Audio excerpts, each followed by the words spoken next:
stars Robert De Niro and Jessica Lange making big plans in Night in the City. Robert Redford directs the modern classic A River Runs Through It. And Steven Seagal targets terrorist Tommy Lee Jones in Under Siege.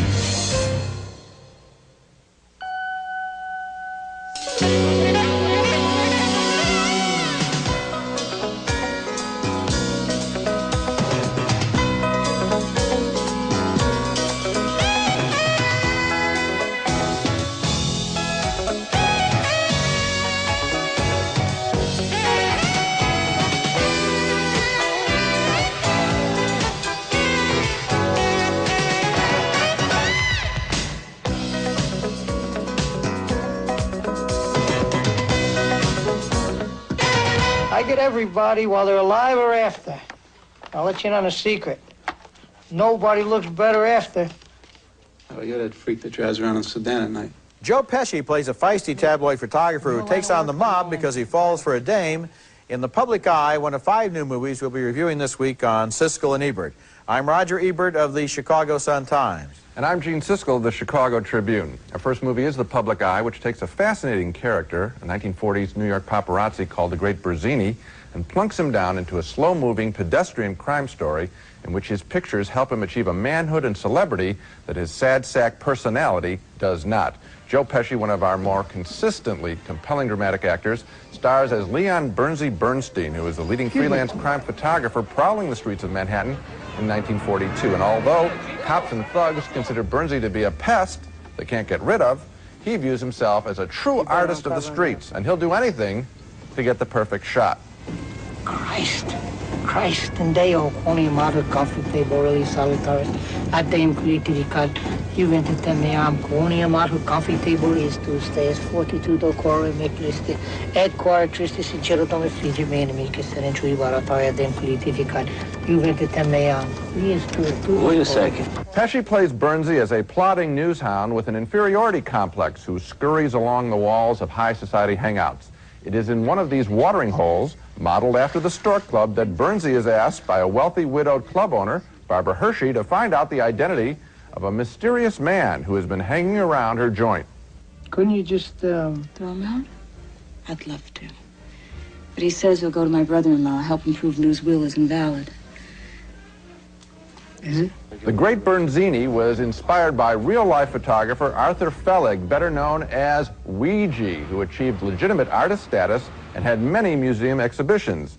In this scene, Hershey's character discovers Bernsey's ambition to be taken seriously, and she wants the same for herself. I still know enough to know you're the real thing, or you'd have given up long ago. You see, I never was. Having this place is the closest I'll ever come to it. They're fine together, but Bernsey's involvement in her affairs leads him into a mess of Italian mobsters and a corrupt WASP official who threatens nothing less than our national security during World War II. And this story is really cornball. Would we give 2 hoots about the story if Bernsey weren't in it? We would not. Is his character fascinating enough to still warrant seeing the film? It's a close call, but I say no. And the reason is that the film doesn't take his artful photography as seriously as he does. We see the photographs, but we don't know why he is drawn to this material. The public eye should have paid more attention to the cameraman and less to the conventions of a Hollywood crime saga. I guess I like this movie a whole lot better than you did, and one of the things you never even touched on is what I think the movie is really about, and that's the subterranean, undeclared love affair between Bernsey and the Barbara Hershey character. He's in love with her, but he never says so.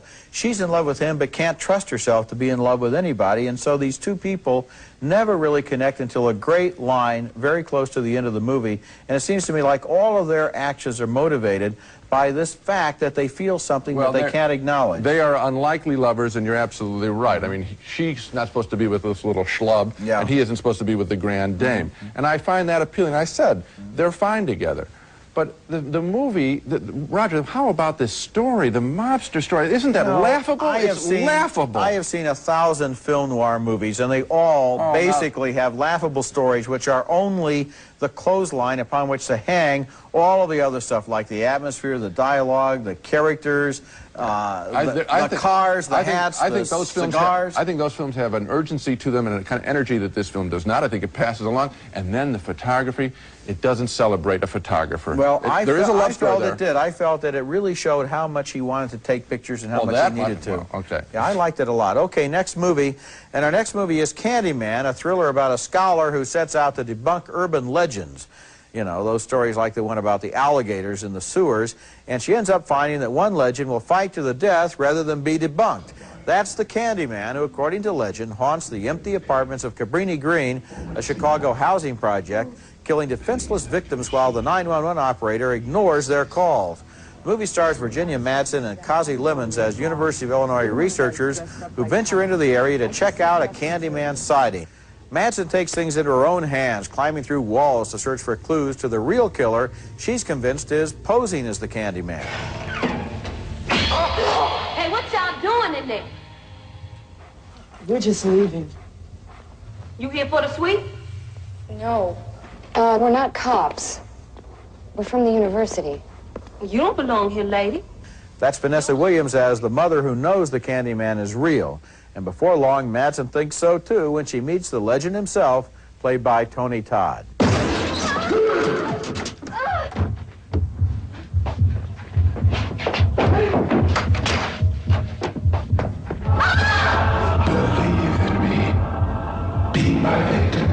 Now, I have about 100% feeling that Candyman is being set up to become the next Jason or Freddy Krueger in a series of horror flicks, and it may not be too many years before we're very, very tired of the Candyman. It didn't take that long for me. Okay, this first film is surprisingly effective, maybe because it grounds itself so realistically in a real city where urban legends seem fanciful until the end of the film, of course.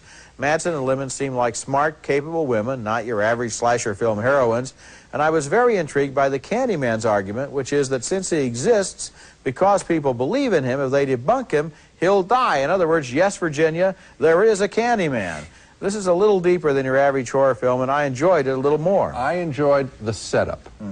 When the Candyman arrives, the guy looks like, frankly, a pimp from one of these 1970 blaxploitation pictures in a very bad coat with this hook. And then it gets very bloody and wildly bloody.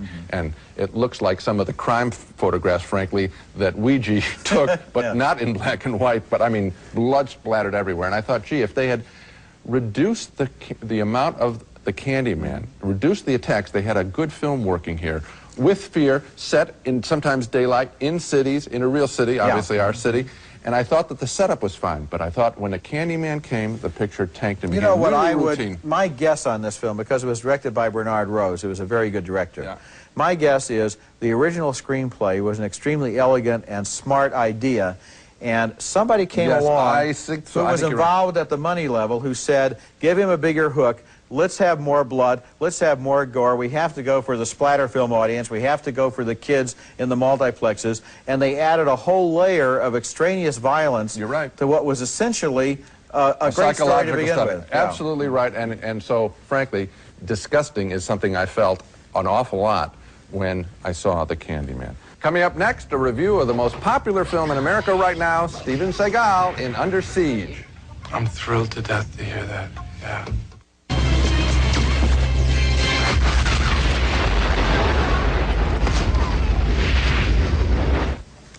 That's Steven Seagal, of course, in Under Siege, and to date, approximately 6 million people have already seen this film, and I'm sure that makes 6 million satisfied customers, because Under Siege is simply wonderful, an exciting and funny and totally energized action picture with a pair of terrific villains and a very funny hero. Seagal, of course, is the hero, a Navy cook who knows more than just how to stir up good grub. He finds himself on a nuclear warhead-loaded battleship in the Pacific that is suddenly under attack from an American-led terrorist group.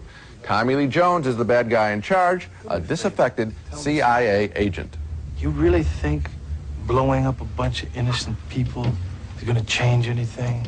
Who made you flip like this? I got tired of coming up with last-minute desperate solutions to impossible problems created by other people. Jones has either killed or locked up everybody on the ship except ex-Navy SEAL Seagal and a Playboy playmate, Erica Eleniak, who has been brought on board for a party. Tell you what, I'll carry everything. You kill whoever we run into, all right? I have a little rule about killing people. Well, actually, I have two rules. See, one, I don't date musicians, and two, I do not kill people, okay? Under Siege is a lot of fun. I've been recommending it to men and women alike, stressing it for women, as a matter of fact. There's such a joy to the filmmaking and the performances that it doesn't seem all that violent. Tommy Lee Jones, as always, is a credible villain, and Steven Seagal seems more human than ever before. Obviously, I strongly recommend Under Siege. It's one of the best times you're going to have at a movie this year. It was one of mine. And I completely agree with you. And when I saw the trailer for this movie, I thought, here we go, Die Hard goes to see. I thought I could predict the whole movie, and in a way, I could predict the whole movie, but it was really fun because of the performances. Yeah. And I think you ought to mention the director, Andrew Davis, because this guy is unsung. Yes. And he made Code of Silence, which is the best Chuck Norris picture. He made Above the Law, Seagal's first film. He made The Package with Gene Hackman. He is an extremely efficient action director who here takes a situation that looks completely predictable.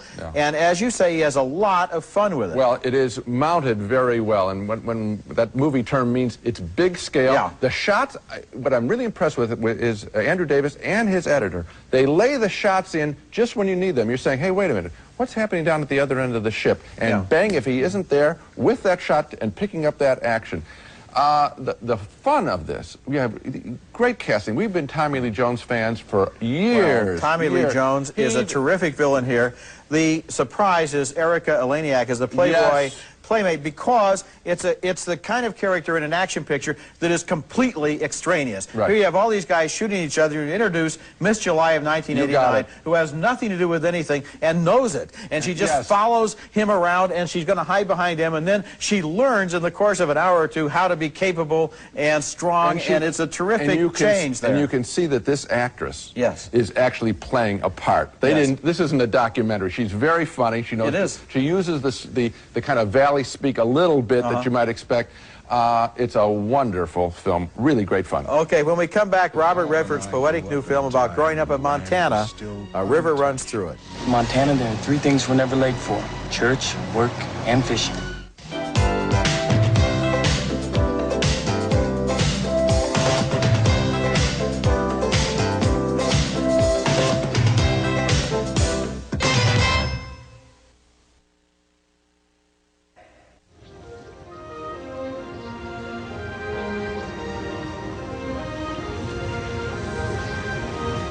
In Montana, in the early decades of the century, a Presbyterian minister there teaches his two sons that the harmony of man and nature can perhaps best be learned by becoming a perfect fly fisherman.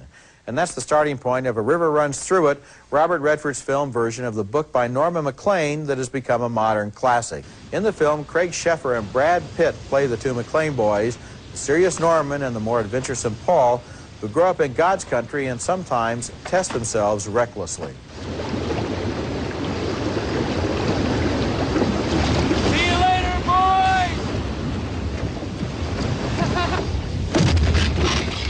As the boys grow up, they take different paths. Norman falls in love at first sight with a lively young flapper played by Emily Lloyd. Dance? And Paul, a frontier newsman, develops a taste for booze and poker. What's say? Well, they said I'd find you at your other office. Yeah, deadline. Can't work there. But in the background of every scene is the childhood upbringing of the two boys, whose father, played here by Tom Skerritt, is stern but fair. He imbues them with a deep respect for excellence in all things. I'd say the Lord has blessed us all today. It's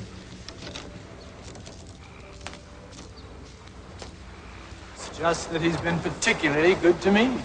A River Runs Through It is one of those great books it's almost impossible to film, or so you would think. How do you show how lessons in fly fishing can cast a light over a whole lifetime?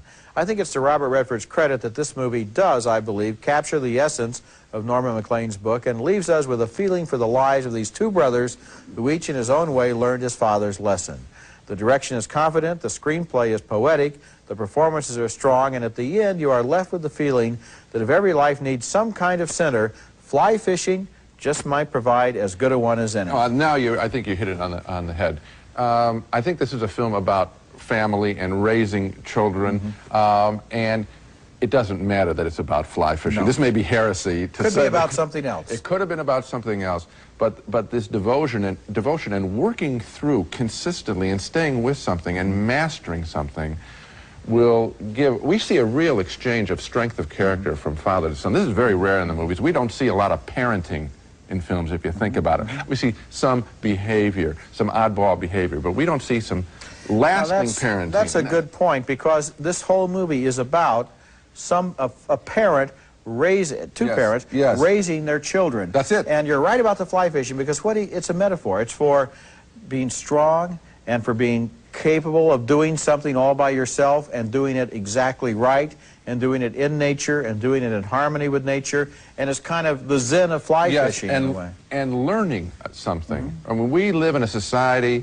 television-dominated society. People aren't reading, kids aren't writing and all this. Maybe they're fly fishing, probably not very many of them. And to see them do something. This is a real heartland experience. It's a beautiful film. And Redford's narration and the decision to narrate Norman MacLean's words. Get his real words in there, yeah. Redford has a great voice. It's heartfelt, beautiful. Okay, coming up next, Night in the City, the new film starring Robert De Niro and Jessica Lange. And is the remake better than the original? You ambulance-chasing shyster. You don't even trust you. Our next film is Night and the City, a remake of the 1950 drama starring Richard Widmark and Gene Tierney, and the story of London street characters trying to make a mark in their lifetimes. The new version switches the location to New York and stars Robert De Niro as an ambulance-chasing lawyer who dreams up a plan to establish himself as big time, setting up a semi-pro boxing extravaganza for one night. In the beginning of the film, De Niro talks to a major fight promoter, Alan King, about his plan to turn around his low self-image. You know, why can't I have a piece? Why can't I be the man for once? Also trying to be somebody is Jessica Lange as bartender Cliff Gorman's restless wife. She'd like to open her own bar, and she thinks De Niro, a lawyer with clever connections, can help her. Why on earth would anyone who knows me willingly take me on as a partner? I mean, come on, truly. De Niro's performance isn't all that special. He's really playing here a variant on his Rupert Pupkin character from The King of Comedy, who dreams of big-time stardom, as he tells a sports writer friend played by Barry Primus. 22, maybe 25 grand, all told. I could bring back the good old days. Local talent, local arena, bingo, bango, what's the rage? Hello, 1938, and it'll catch on like wildfire. What do you think? Night in the City looks good, but it doesn't feel authentic. I often felt it was moving in slow motion. I think the script is overwritten and highly melodramatic, even for the film noir style it wants to imitate. There's really very little that you haven't seen here before. I agree with you, Gene. I was disappointed in this film, and I was disappointed because I felt that if someone could enter into something like the same world as that great 1950 picture, it would be somebody like Robert De Niro here. Yeah. And you're right to mention Rupert Pupkin, because what he's doing is, it's an interesting performance that doesn't belong in this movie, because this guy should take himself more seriously, be taken more seriously by the people around him, and be a more serious character. Threatening, harder edge, frankly. Yes, that's right, because he's kind of a clown. Yes. And so it's really hard to believe that anybody else really hates him that much, because they could look at him and see that he isn't that much of a threat. And then the other problem, as you mentioned, it seems like it kind of meanders along. There doesn't seem to be a real tight energy to pull it from one end to the other. We have an interesting phenomenon. In the last couple of shows that we've done, we have dared to comment on weak performances by Robert De Niro and Dustin Hoffman in Hero. And it's kind of interesting. These are two of our all-time greatest actors. They're borrowing from earlier work. It doesn't take any daring at all, Gene, because the fact is, unless we can, as moviegoers, unless we can see when they're not good, we can't really see when they are good and why they're good. But it's fascinating that these two giants have stumbled. Okay, coming up next, our video pick of the week, an earlier horror film by the director of Candyman. Now it's time for our video pick of the week, and I'd like to recommend a movie that's now on home video named Paperhouse, a brilliant horror fantasy film by Bernard Rose, the same man who made this week's Candyman. Paperhouse tells the story of a young girl who is ill and who passes the time in her sick room by drawing pictures of a boy who lives all by himself in a house. What's scary is, in her dreams, the boy and his house become real. Can I come in? I can't hear you.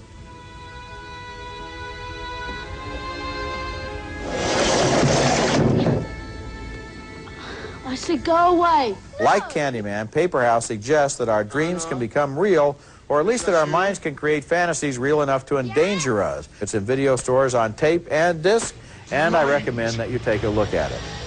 Now let's take another look at the movies we reviewed this week. We had a split decision on The Public Eye, which stars Joe Pesci as a tough little tabloid cameraman. Gene didn't like the crime story he was in. I especially liked the movie's buried romantic theme. Another split decision on Candyman, the thriller about an urban legend. I liked the premise of the film, but we both felt the extreme violence felt shoveled in. We agree, though, on Under Siege. 2 thumbs up for Steven Seagal's thriller with that great villain played by Tommy Lee Jones. 2 more thumbs up for A River Runs Through It, Robert Redford's poetic evocation of 2 brothers being raised in Montana. And finally, 2 thumbs down for Night in the City and 2 expressions of disappointment in the performance by Robert De Niro in a confusing screenplay. So A River Runs Through It is a good film this week, and Under Siege. 2 very different films united, I think, by the joy of what the characters are doing on screen. The thrill of the fly fishing, the thrill of saving this nuclear battleship. Okay, that's it for this week. Next week we'll be back with 2 new movies, including Pure Country, starring country music star George Strait, trying to get back to his Texas roots, and Consenting Adults with Kevin Kline accused of murdering his neighbor's wife. That's next week, and until then, the balcony is closed. St. Ives Swiss Formula Apricot Scrub. St. Ives Swiss Formula polishes your complexion beautifully naturally. St. Ives Swiss Formula Apricot Scrub. Advanced Formula Centrum with more vitamins and minerals, including beta-carotene, than any leading brand.